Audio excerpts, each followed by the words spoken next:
నన్ను పెళ్లి చేసుకోమని అడిగావు కదా పిచ్చిదానా, నేను పెళ్లి కాకుండానే విధవనయ్యాను. అదేమిటి?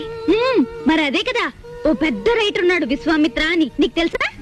అవును, అతను నాకు అభిమాన రైటరే. ఆయనంటే నాకు అభిమానమే. ఆయన్ని ప్రేమించాను. ఆయనంటే నాకు చాలా ఇష్టం. ఆయన పుస్తకాలంటే ఇంకా ఇష్టం. అందుకే ఆయన్ని ఏం చేసినా కాదనలేకపోయాను. పెళ్లి కాకుండానే నేను తల్లినయ్యాను. ఇంతలో చూసావా పాపం దేవుడేం చేశాడు? ఆయనకి ఒక లక్షాధికారి 20 లక్షల కట్నం ఇచ్చి వాళ్ళ అమ్మాయినిచ్చి పెళ్లి చేస్తానన్నట. వాళ్ళ అమ్మా నాన్న ఆ అమ్మాయిని చేసుకుని పట్టుబట్టారట. అందుకని ఆయన నా దగ్గరకు వచ్చి నేను ఆ అమ్మాయిని పెళ్లి చేసుకుంటాను, నిన్ను ఉంచుకుంటానే అన్నాడు. నేనెందుకు చెప్పండి బాబు ఆ పిల్ల జీవితంలో అడ్డు బాగుంటదా ఏమండి?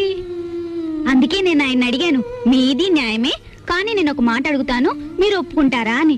నేను మాత్రం మీకు అడ్డురాను, మీరు ఆ అమ్మాయిని చేసుకోండి, కానీ మీరు చచ్చిపోయినట్టు నేను బొట్టు చెరిపేసుకుంటాను అన్నాను. అందుకు ఆయన ఏమన్నాడు తెలుసా? అది తప్పు, చీచి నువ్వు చెరుపుకోకూడదు, నేనే చెరిపేస్తానని చెరిపేసి 100 రూపాయలు ఖర్చులకని ఇచ్చారు. ఆ విషయం మా అమ్మ నాన్న వాళ్ళకి చెప్పాను. వాళ్ళిద్దరూ గోదట్లో పడి చచ్చిపోయారు. అదృష్టవంతులు కదండి. కానీ ఒక్కటి మాత్రం నిజమండి, మొగాడు ఆడదాన్ని మోసం చేసిన ఆడది మొగాడిని కించపడుతుందండి. అందుకే ఆయన ఇచ్చిన 100 రూపాయలతోనే ఈ పుస్తకాలు కొట్టి పెట్టుకున్నానండి. ఆయన రాసిన పుస్తకాలే అమ్ముతానండి, ఇంకెవరి పుస్తకాలు అమ్మను. బాగుంది కదూ? చూసారా, ఇవన్నీ విశ్వామిత్ర రాసినవే. ఆడదే ఆదర్శం, స్త్రీయే దేవత, ఆడది కన్నీళ్లు కార్చకూడదు, ఇవన్నీ విశ్వామిత్ర రాసినవే.